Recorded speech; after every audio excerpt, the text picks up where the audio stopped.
Next students जो हमारा topic है वो है सब्स्टिट्यूशन। कुछ इंटीग्रेशंस ऐसे फंक्शंस होते हैं जिनकी इंटीग्रेशन करनी हमारे लिए आसान नहीं होती, तो उसके लिए हम यूज़ करते हैं सब्स्टिट्यूशन मेथड। तो ये हमारे पास कुछ टेक्निक्स हैं कि अगर हमारे पास फंक्शन में ए स्केयर कोई भी कांस्टेंट है, ए स्केयर माइनस एक्स स्केयर आ जाए तो हम एक्स को ए साइन थीटा के इक्वल पुट करेंगे। अगर हमारे पास एक्स स्केयर पहले आ जाए तो x is equal to a sec theta put करेंगे। अगर इन दोनों में प्लस आ जाए तो हम पुट करेंगे x is equal to a tan theta. और अगर हमारे पास अंडर रूट में एक लीनियर फंक्शन आ जाए, मीन कि x की वैल्यू पावर 1 हो, चाहे वो प्लस है या माइनस है, तो हम उसको किसी भी वेरिएबल t या z या किसी के बराबर भी पुट कर सकते हैं। तो अब हम कुछ क्वेश्चन देखते हैं, जैसे कि मैंने कुछ क्वेश्चन लिखे हैं। फर्स्ट क्वेश्चन देखते हैं हम। e की power r 10x over 1 plus x square, इसको देखा जाए तो आर्क जो 10 होता है, आर्क 10 बेसिकली ये tan इनवर्स को शो कर रहा है। तो आप इसको z के बराबर हम उसको पुट कर लेते हैं। Put z is equal to tan inverse x। तो अब इसका हम डिफरेंशियल लेते हैं। तो हमारे पास डिफरेंशियल क्या आएगा, z का dz और tan इनवर्स x का क्या है derivative 1 over 1 plus x square, और x का डिफरेंशियल dx। अच्छा, अब देखा जाए इस क्वेश्चन को देखते हैं हम। आर्क 10 जो है वो हमारे पास z की इक्वल है, हम इसको z के इक्वल कर लेते हैं। और ये जो चीज़ है dx over 1 plus x square, ये हमारे पास dz के बराबर है। तो ये इसकी जगह पे हम dz लिख लेते हैं। अब इसकी इंटीग्रेशन और अब सब्स्टिट्यूशन से देखें अब इसकी इंटीग्रेशन तो हमारे लिए कितनी आसान है। एक्सपोनेंशियल फंक्शन की इंटीग्रेशन हमें पता है, e की पावर x की इंटीग्रेशन क्या हमारे पास सिंपल है, e की पावर x। एक्सपोनेंशियल फंक्शन ऐसा है, इसका डेरिवेटिव इंटीग्रेशन सेम वही आ जाती है। तो e की पावर z का क्या है, e की power z plus constant of integration. अब आपने सब्स्टिट्यूशन जो की थी, अब उसकी वैल्यू दोबारा पुट कर दें। z किसके इक्वल था, tan इनवर्स x। ये हमारे पास आंसर आ गया। इसको आप ऐसे भी लिख सकते हैं, e की पावर r 10x प्लस सी। इसके बाद हम देखते हैं साइन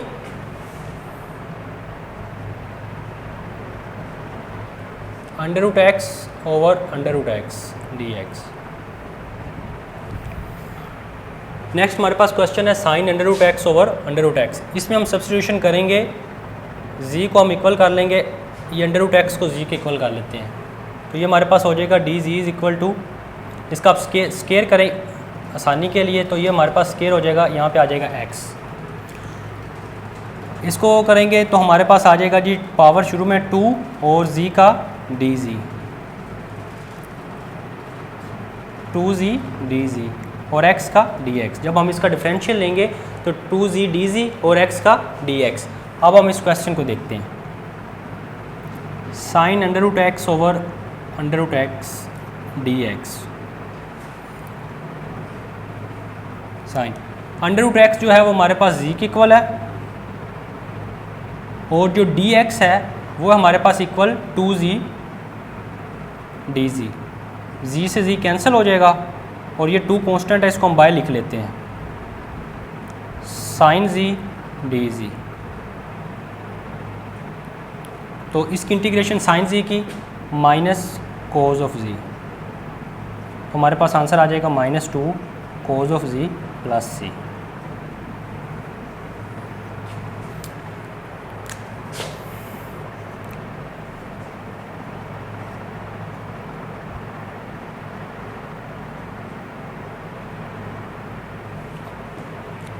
नेक्स्ट हमारे पास क्वेश्चन है 1 प्लस एक्स के tan इनवर्स ऑफ x। अगर हम देखें इसको तो ये हमारे पास एक फंक्शन है tan इनवर्स x, इसका डेरिवेटिव होता है 1 ओवर 1 प्लस एक्स स्केयर। तो इसको अगर हम ऊपर लिखना चाहें तो हम इसको इस फॉर्म में लिख सकते हैं 1 plus x square. Over tan inverse x dx।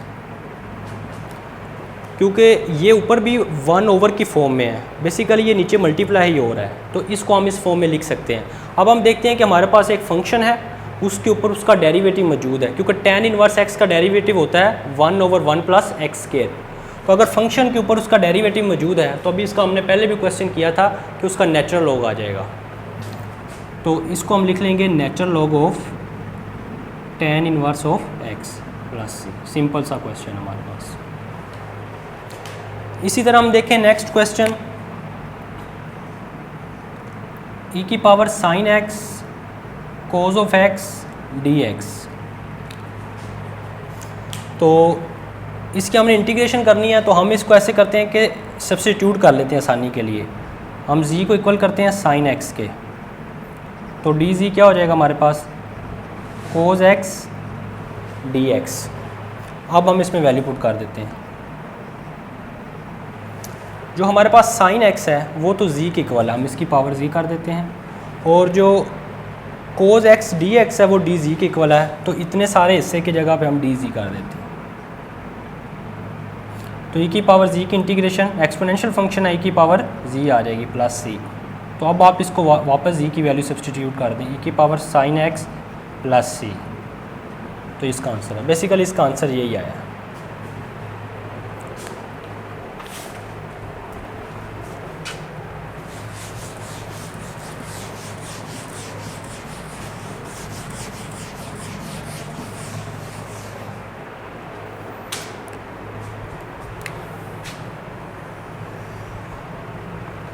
Next हम क्वेश्चन करते हैं 6।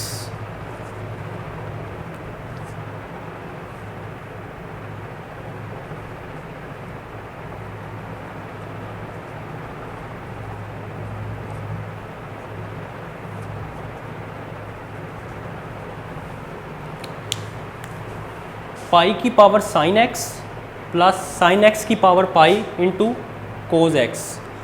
अब इसको देखा जाए तो पहले तो हमने ये फार्मूला समझना है कि ये हमारे पास कोई भी कांस्टेंट नंबर है, तो ये उसकी जब पावर वेरिएबल आती है तो वो एक एक्सपोनेंशियल फंक्शन बन जाता है। तो एक्सपोनेंशियल फंक्शन की जब हम इंटीग्रेशन करते हैं तो एक्सपोनेंशियल फंक्शन वैसे ही आ जाता है, ओवर उस वैल्यू का नेचुरल लॉग लेते हैं हम। अब हम इधर देखें इसको, पहले तो हम ऐसे करते हैं कि इसको सब्स्टिट्यूट कर देते हैं आसानी के लिए। हम z को इक्वल कर देते हैं साइन x के, तो डी जी हमारे पास आ जाएगा साइन x का कोज x और x का dx, ठीक है। और इसको अगर देखा जाए तो हम इसको अलग-अलग कर लेते हैं। पाई की power sine x cos of x dx plus sine x की power pi cos of x dx। Basically ये इन दोनों से मल्टीप्लाई हो रहा है, तो हम सिंपल कर लेते हैं। अब जो हमने वैल्यू सब्स्टिट्यूट की है वो इसमें पुट करते हैं। साइन x z के बराबर है और जो कोज x dx है वो dz के बराबर है। इसी तरह साइन x जो है वो हमारे पास बराबर है z के, और कोज x d के बराबर वो है dz के। तो अब ये क्वेश्चन सब्स्टिट्यूट करने की वजह से हमारे पास कितना सिंपल हो गया। अब हम ये देखते हैं कि पाई तो एक कांस्टेंट नंबर है, इरेशनल नंबर है जिसकी वैल्यू 3.14159 समथिंग, क्योंकि टर्मिनेट नहीं होती, तो कांस्टेंट है। तो जब कांस्टेंट की पावर कोई वेरिएबल आ जाती है, जी वेरिएबल यहाँ पे जैसे कि x होता है, तो हमारे पास क्या इसकी इंटीग्रेशन हो जाएगी कि ये दफ़ा वैसे ही और नेचुरल लॉग ऑफ उस वैल्यू का जो हमारे पास आती है, ठीक है, एक्सपोनेंशियल फंक्शन की, प्लस z की पावर पाई, z की पावर पाई। z अब आपके पास वेरिएबल है, जिस तरह हमारे पास x होता है, x की पावर n होता है, तो आप इसकी इंटीग्रेशन कैसे करते हैं, पावर में एक ऐड करके वो चीज़ नीचे लिख देते हैं। इसी तरह आप इसमें जो पावर है पाई है, इसमें आप 1 ऐड करके वही चीज़ नीचे लिख देंगे प्लस c। यह आपके पास इंटीग्रेशन होगी। अब आप वैल्यू दोबारा से सब्स्टिट्यूट कर दें, जहाँ पे z है वहाँ पे आप साइन x, पाई की power sine x over natural log of pi, plus z जो है साइन x की power pi plus 1 over pi plus 1 plus C, ये हमारे पास इसकी इंटीग्रेशन हो गई। नेचुरल लॉग के साथ हम एब्सोल्यूट वैल्यू इसलिए लगाते हैं क्योंकि नेचुरल लॉग कभी भी नेगेटिव नंबर का एग्जिस्ट नहीं करता, इसलिए हम एब्सोल्यूट वैल्यू लगाते हैं कि ये हमेशा हमारे पास पॉजिटिव ही होगी।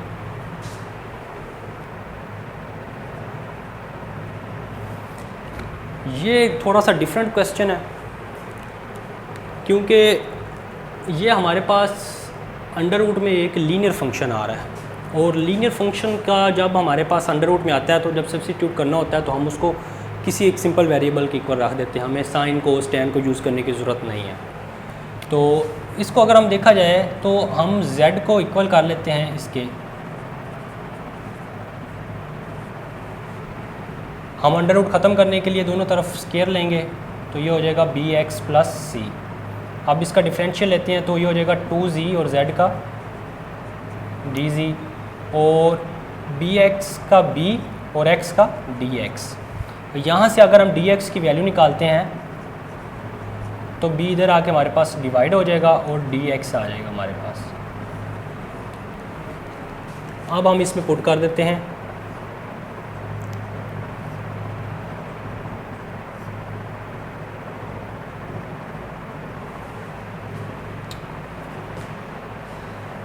dx की जगह हम पुट करेंगे 2z dz over b over नीचे वाला वैसे a प्लस ये चीज़ जो है वो तुम्हारे पास z के इक्वल है।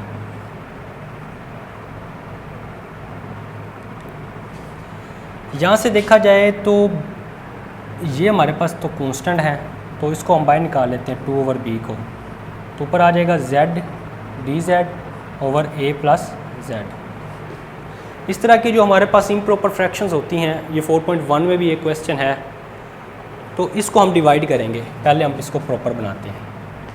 तो जब आप z को डिवाइड करेंगे a प्लस z पे तो आप 1 पे करेंगे, ठीक है। तो इसको a प्लस z को z प्लस a भी करेंगे तो ये हमारे पास आ जाएगा जी z प्लस a।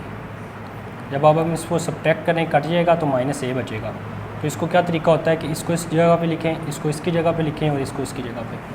1 इसकी जगह पे आ जाएगा यहाँ पे, ये चीज़ ऊपर चली जाएगी और ये चीज़ इसके नीचे आ जाएगी। तो इसकी जगह पे हम लिख लेते हैं 1 minus A over a plus z, ये dz हमारा वैसे ही आ जाएगा। अब दोनों पे अलग-अलग हम इंटीग्रेशन अप्लाई कर देते हैं, और ये भी जो है ये दोनों को साथ अलग-अलग हम लिख लेते हैं।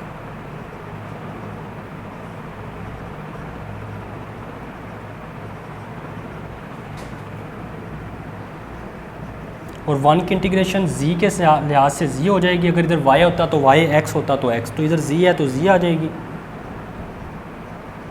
और ये देखिए हमारे पास फंक्शन है, ये a भी कांस्टेंट, हम इसको बाहर निकाल लेते हैं। और यहाँ पे फंक्शन है हमारे पास, इसका डेरिवेटिव 1 है, तो इसकी इंटीग्रेशन क्या हो जाएगी, natural log of a plus z। हमारे पास इंटीग्रेशन होगी। अब आप वैल्यू दोबारा सब्स्टिट्यूट कर देंगे कि हमने z को किसके बराबर रखा था, bx प्लस c, 2 और b, तो z की जगह पे आ जाएगा 2 bx plus c under root minus 2a over b natural log of a plus bx plus c under root plus c। Students next हमारा क्वेश्चन है a square minus x square.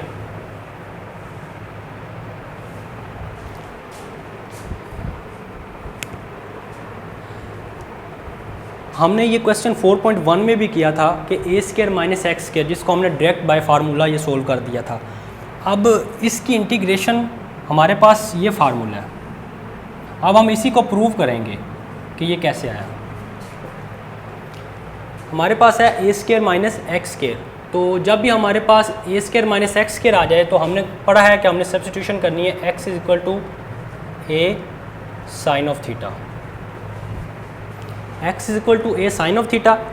अगर हम यहाँ से x की वैल्यू निकालें sine theta की, तो x over a is equal to sine theta हो जाएगा। और यहाँ से अगर हम थीटा की वैल्यू निकालना चाहें तो साइन इधर आके इन्वर्स हो जाएगा, तो sine inverse x over a आ जाएगा। और जैसे कि हमारे पास है x is equal to a sine of theta, तो dx क्या हो जाएगा, a साइन थीटा का कोज ऑफ थीटा और थीटा का डी थीटा। चलें, ये चीज़ तो हमारी यहाँ तक हो गई। अब इसको हम पुट करते हैं।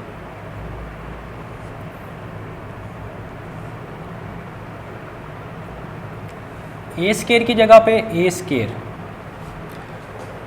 एक्स स्केयर की जगह हम क्या पुट करेंगे, एक्स है ए साइन थीटा, तो ए साइन थीटा का स्केयर,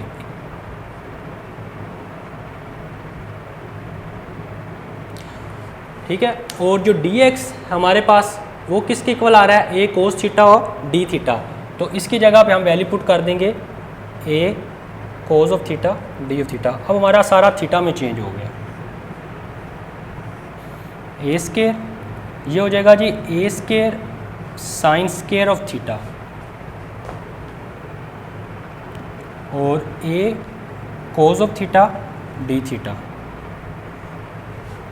इसमें हमारे पास जो कॉमन है वो है ए स्केयर।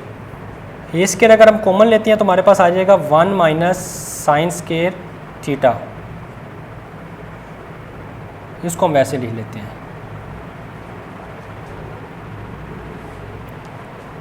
इसको देखा जाए तो दोनों पे 1 माइनस साइन स्केयर थीटा होता है कोस स्केयर थीटा,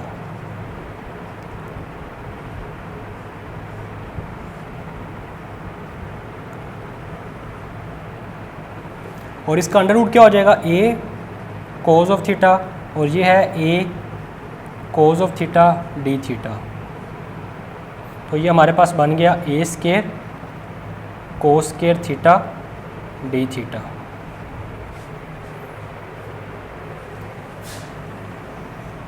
ए स्केयर तो कांस्टेंट है, इसको हम बाहर भी लिख सकते हैं, cos square theta d theta.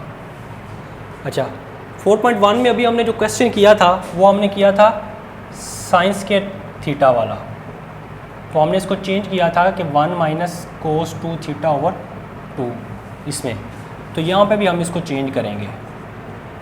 कोस स्केयर थीटा क्या हो जाएगा, 1 minus 1 plus cos 2 theta over 2, क्योंकि अगर साइन हो तो माइनस आ जाता है और अगर कोस हो तो प्लस आ जाता है।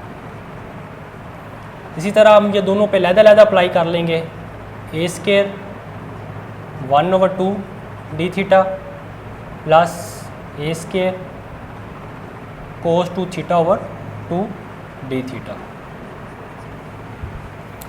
ये तो हमारे पास कांस्टेंट है, बाहर आ गया, और इधर 1 रह जाएगा। 1 का थीटा के लिहाज से इंटीग्रेशन होगी थीटा, और ए स्केयर ओवर 2 बाहर आ गया, और कोस 2 थीटा की इंटीग्रेशन क्या होगी, साइन 2 थीटा, और 2 थीटा का डेरिवेटिव 2, कांस्टेंट ऑफ इंटीग्रेशन, ये चाहे हम लास्ट पे लगा दें। अच्छा, थीटा हमने किसके इक्वल निकाला था, थीटा इक्वल था sine inverse x over a, तो 1 ओवर 2 ए स्केयर थीटा है sine inverse x over a plus a square over 2 sine 2 theta. अब इसको तो हम सिंपल कर सकते हैं, 2 sine of theta cos of theta over 2, 1 over 2 a square sine inverse x over a plus ये 2 से 2 कैंसिल हो गया, तो ये आ गया a square over 2 sine of theta. अब बेसिकली ये हमारे पास आ गया कोस, लेकिन यहाँ पे हमारे पास सब्स्टिट्यूशन साइन की है, तो हम इसको किसी तरह से चेंज कर देते हैं साइन में इस कोस को। तो इस कोस को हम लिख सकते हैं कोस स्केयर थीटा और अंडर रूट, हम अंडर रूट भी लगा देते हैं और स्केयर भी लगा देते हैं। अब हमें पता है कि कोस स्केयर थीटा जो इक्वल होता है वो होता है 1 माइनस साइन स्केयर थीटा के, ये सारा हम वैसे लिख देंगे।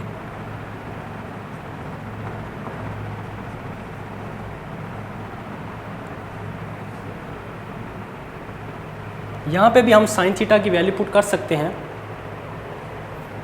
लेकिन कोस स्केयर थीटा होगा, ये हो जाएगा 1 minus sine square theta under root.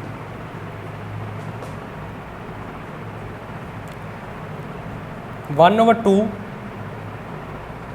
A square sine inverse x over a plus a square over 2 sine theta हमारे पास है एक्स ओवर ए के इक्वल, तो हम इसकी जगह पुट कर देते हैं x/a।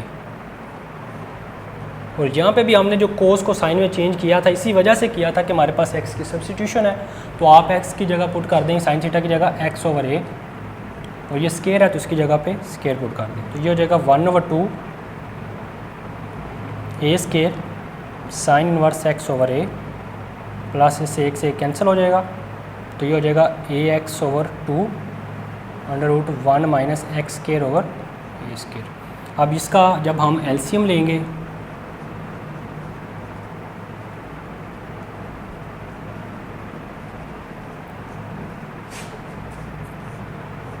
तो हमारे पास आ जाएगा ए स्केयर माइनस एक्स स्केयर।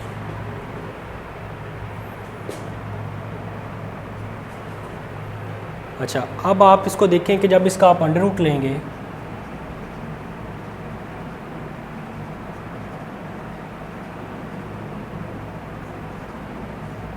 दोनों पे लहदा अंडर रूट करते हैं, और जब इस पे अंडर रूट लहदा करेंगे तो ये ए रह जाएगा, इस ए से ए कैंसिल हो जाएगा, तो हमारे पास बचेगा 1/2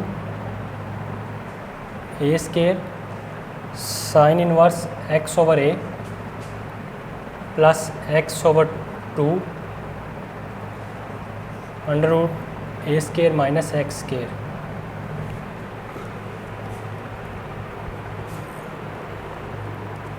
अगर हम इसको देखें अब तो हमारे पास है x/2 a square minus x square plus 1/2, तो हम इसकी तरतीब चेंज कर देते हैं, x/2 a square minus x square इसको पहले लिख लिया plus a square over 2 sine inverse x/a, तो ये हमारे पास बन गया फार्मूला। तो ये हमारे पास सब्स्टिट्यूशन करने से ये फार्मूला आया था। इस तरह हम इसको भी सोल्व कर सकते हैं और इसको भी सोल्व कर सकते हैं।